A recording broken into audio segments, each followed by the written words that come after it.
para maiba naman, pakinggan natin ang sinabi sa amin ng recent client namin.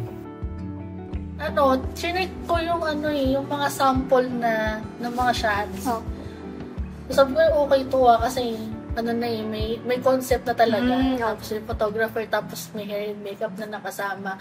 So parang package na siya. So ayun, nagtanong ako kaagad.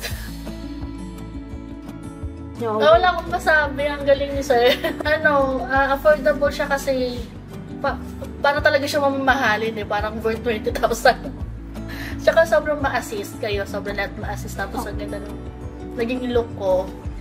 Maganda siyang experience. Ayun na mahilig ako magpa-photoshoot. Highly recommended talaga. Ay, thank you po. Ay, nakakapagod po, pero sulit naman. Sobrang sulit, affordable. Magpa-shoot na rin kayo dito sa Wawenko Studios.